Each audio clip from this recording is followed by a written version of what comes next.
بچوں کو اسلام کی تربیت دینے کے بارے میں بڑی پریشانی رہتی ہے، اس کے لیے کیا کریں؟ یہ آپ اکیلے کی نہیں، سب کی پریشانی ہے۔ اس کے لیے میں نے پہلے بھی تفصیل سے بتایا تھا کہ اب آپ لوگوں کو محسوس ہونا شروع ہوا کہ بچوں کے آنے سے پہلے آپ نے کم از کم اپنی زندگی کو اسلام میں ڈھالنا تھا۔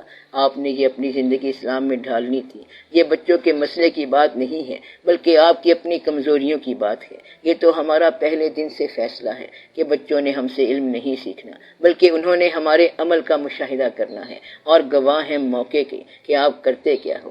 آپ ان کو جتنا مرضی سچ بولنے کی تلقین کرتے جاؤ، جب تک تمہیں سچ بولتے ہوئے نہیں دیکھیں گے وہ نہیں مانیں گے۔ تو اس لیے تم نے بچوں کو کیا علم دینا ہے، بلکہ تمہاری زندگی ہی بچوں کا علم ہے۔ اپنی زندگی کو اپنے بچوں کے مستقبل کے لیے آج ہی ڈھال دو۔ بچوں کو علم دینا بند کر دو۔ ان کے سامنے اپنی زندگی ایسی بناؤ کہ بچوں کو کم از کم اس میں ایسی چیز نظر آئے کہ بچے راضی ہو جائیں۔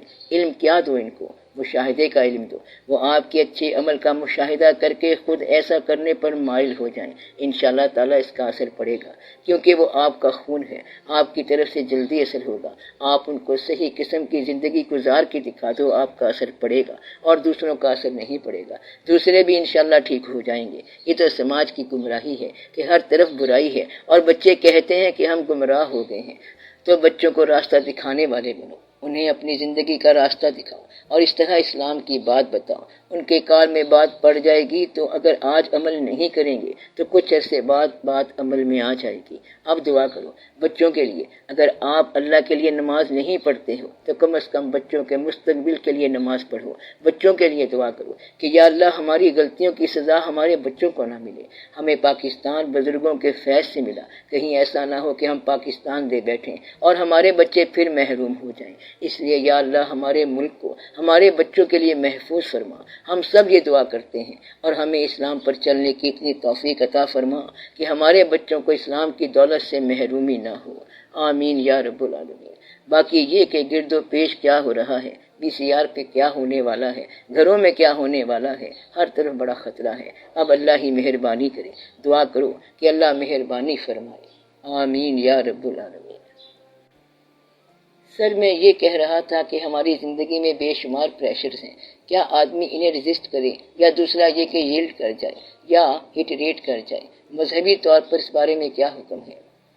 مذہبی طور پہ تو بڑا واضح حکم ہے۔ مذہب میں امیر بھی ہے اور غریب بھی ہے، اور سب کے لیے علیحدہ علیحدہ کوڈ ہیں۔ لیکن یہ ایک حقیقت ہے کہ جب زندگی میں حالات بہتر کرنے کے لیے چوری ہی ایک ذریعہ رہ جائے تو کچھ لوگ ایسے بھی ہوں گے جو چوری نہیں کریں گے اور زندگی غربت میں ہی گزار لیں گے، اور کچھ لوگ ہیں جو چوری کر لیں گے۔ تو یہ کیا فرق ہے؟ جب چوری کے بغیر گزارا نہیں ہوتا اور ڈاکے کے بغیر گزارا نہیں ہوتا تو ایک آدمی ایسا بھی ہوگا جو آپ کو کہے گا کہ ہم ڈاکہ نہیں ڈالیں گے بلکہ ہم غریبانہ گزارا کر لیں گے۔ آپ کو ایسے انسان ضرور ملیں گے۔ تو ریزسٹ کرنے کا جو نام ہے یہ پھر کمزوری کی بات ہے۔ ریزسٹ کرنا اور گمراہی کو ٹیمپٹیشن کہنا کمزور آدمی کی بات ہے۔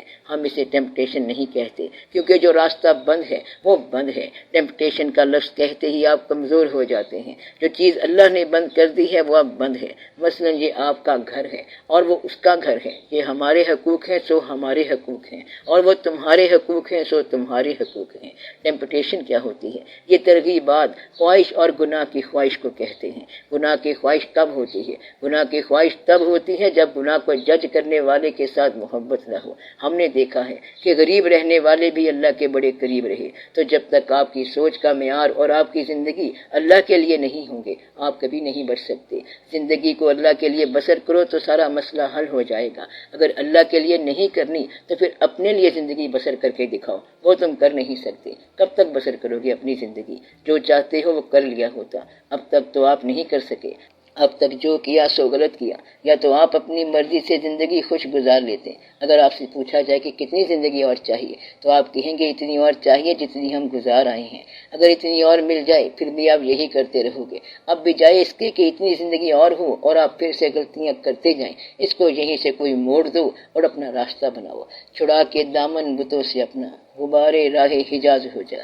آپ کو صحیح خبر دے رہا ہوں کہ اس دنیا سے نکل جاؤ اور اللہ کے آگے سر جھکا دو کہ یا اللہ ہم گھبرا گئے ہیں، تو ہمیں معاف کر دے اور ہمیں سکون کی دولت عطا فرما، چھوٹی موٹی ضروریات بھی پوری کرتا رہے اور ہمیں سکون بھی عطا فرما۔ بے سکون نہیں ہونا چاہیے۔ آپ لوگوں کو ٹیمپٹیشن جو ہے ان کو آپ ٹیمپٹیشن نہ کہو، جو حق ہے وہ کرو، جو حق نہیں ہے وہ نہ کرو، گمراہی نہ کرو، نیک راہ پہ چلو۔ ایک انداز سے اپنی گھریلو زندگی کو دیکھا جائے تو یہ بہت آسان اور آسودہ ہے، ایک انداز سے ساری چیزیں گڑبڑ ہو جاتی ہیں۔ اس کا کیا حل ہے؟ میں کچھ اور بتانا چاہ رہا ہوں اور آپ کچھ اور طرح سے سوچتے جا رہی ہیں۔ آپ اپنے کام ہی سوچتے رہتے ہیں، یہ ایک اور ہی شعبہ ہے۔ سوچا جائے تو زندگی ایک انداز سے یوں ہے اور دوسرے انداز سے یوں ہے۔ اگر تم زندگی اپنی مرضی سے گزار رہے ہو تو گلہ نہ کرنا، کیونکہ جب تم اپنی مرضی سے گزار رہے ہو تو گلہ کس بات کا؟ گلہ وہ آدمی کرے جو دوسرے کی مرضی پر زندگی گزار رہا ہو۔ وہ گلہ کر سکتا ہے کہ تم نے ہمیں ایسا کرنے کو کہا تھا، ہم نے وہ کیا لیکن وہ اس طرح ہو گیا۔ پہلی بات یہ ہے کہ اپنی مرضی سے گزارنے والا کوئی گلہ نہیں کر سکتا۔ جو لوگ تمہیں تنگ کر رہے ہیں دراصل تم ان کو تنگ کر رہے ہو۔ دوسری بات یہ ہے کہ جن کا گلہ تم کر رہے ہو انہیں بھی تم سے گلہ ہے۔ تیسری بات یہ ہے کہ اگر تم خدا کو اپنی زندگی سے یا اپنے دل کی زندگی سے نکال رہے ہو تو خدا تمہارے دل سے پیس آف مائنڈ نکال دے گا۔ یہ پکی خبر ہے۔ پیس آف مائنڈ نام کی کوئی چیز نہیں ملے گی جب تک خود اللہ نہ دے۔ اس کا نام ہی پیس آف مائنڈ ہے۔ اگر اللہ دل میں آ جائے یعنی گھر والا گھر میں آ جائے تو پیس آف مائنڈ آ جائے گا، اور اگر تم نے اس کو دل سے نکال دیا تو پیس آف مائنڈ نکل جائے گا۔ اللہ کو پہچاننے کی ضرورت کوئی نہیں، اس کے ساتھ ویسے ہی عاجزی کرتے رہا کرو کہ یا اللہ یہ مہربانی کر، یا اللہ وہ مہربانی کر۔ آگے سے جواب ملے نہ ملے تم بولتے جایا کرو، حتیٰ کہ زندگی کی چھوٹی چیز بھی اس سے مانگتے رہا کرو، حتیٰ کہ زندگی کی چھوٹی سے چھوٹی چیز بھی اس سے مانگتے رہا کرو۔ کبھی مسکین کے ساتھ ظلم نہ کرنا، کسی غریب کے ساتھ زیادتی نہ کرنا، جو آپ کے اختیار میں لوگ ہیں ان پر ظلم نہ کرنا۔ تو میں سختی سے منع کر رہا ہوں، اور میں اس وقت منع کر رہا ہوں جب آپ لوگوں سے ظلم سرزد ہونے کا خطرہ موجود ہے۔ تو کیا میرا پیغام واضح ہو گیا؟ آپ کو میں کوئی مضمون نہیں سناتا بلکہ آپ کو میں کام کی باتیں بتاتا ہوں۔ آپ پیغام سن لو۔ پیغام یہ ہے کہ آپ لوگ ظلم نہ کرو۔ دوسرا میں نے پیغام یہ دیا ہے کہ اللہ تعالیٰ کی ذات گرامی سے اور اللہ کے محبوب صلی اللہ علیہ وآلہ وسلم سے محبت رکھا کرو، اور آپ لوگ اچھے مستقبل کی اچھی طرح انتظار کرو۔ آپ لوگوں نے میرے ملنے سے پہلے شادیاں کی ہوئی تھیں، اب اگر آپ میاں بیوی ایک دوسرے کا گلہ کرتے ہیں تو یہ تو میرے آنے سے پہلے کا واقعہ ہے، تو اس لیے میں سیمیٹنسلی دونوں کو ڈس لائک کرتا ہوں۔ مطلب یہ ہے کہ میرے لیے سب سے بڑی دقت والا بندہ وہ ہے جس کے گھر میں اختلاف ہو۔ میرے لیے سوائے اس کی اور کوئی دقت نہیں ہے۔ آپ لوگوں نے اپنے گھروں میں خوشگوار ماحول نہیں رکھا ہوا، لہٰذا آپ لوگوں کے اندر ہم دخل کیا دیں؟ مجھے آپ میں کم آدمی ایسے نظر آئے جن کے گھروں میں کسی قسم کا چھوٹا موٹا اختلاف نہ ہو۔ اب آپ لوگ ذاتی طور پر مجھے بتاؤ کہ کتنے لوگ ہیں آپ میں ایسے کہ جن کے گھروں میں چھوٹا موٹا اختلاف نہ ہو، اور میں ان کے گھر ضرور جاتا ہوں۔ اختلاف کو ہم ایوائڈ کرتے ہیں، اس لیے آپ کم از کم میری بات کو سمجھنے کے لیے، مجھ سے فائدہ حاصل کرنے کے لیے ایک کام ضرور کرو کہ گھروں کے اندر جھگڑا بند کرو اور ایک دوسرے کو خوشی سے قبول کرو۔ اب تو آپ کے بچے بھی ہو گئے ہیں، زندگی بھی بن گئی ہے، اختلافات دور کرنے میں ایک دوسرے کی مدد کرو، اصلاح کرنے کی بجائے قبول کرو۔ یہ ہے میرا پیغام۔ گھر میں جھگڑے نہ کریں اور کوئی جیسا بھی ہے اسے قبول کریں۔ اس کی عملی شکل کیا بنے گی؟ اگر گھر کے اندر ایک فریق سچا ہو تب بھی میں دونوں کو جھوٹا سمجھتا ہوں۔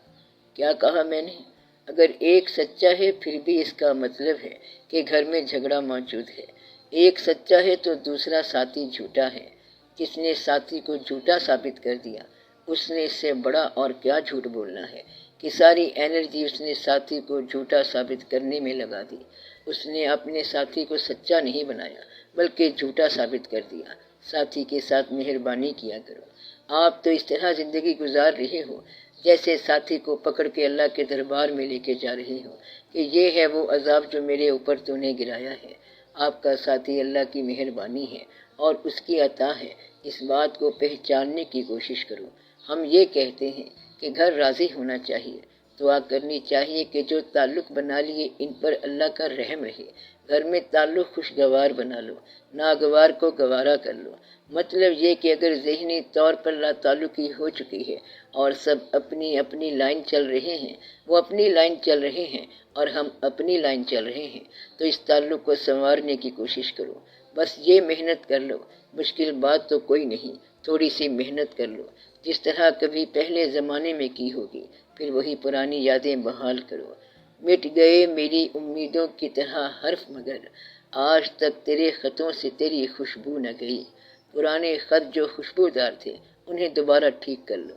میں تو آپ کو واضح طور پہ بتا رہا ہوں کہ میرے لیے مشکل یہ ہے کہ جب کبھی ہاؤس ڈیوائیڈ ہوگا تو وہاں دنیا کا کوئی آدمی گفتگو نہیں کر سکتا۔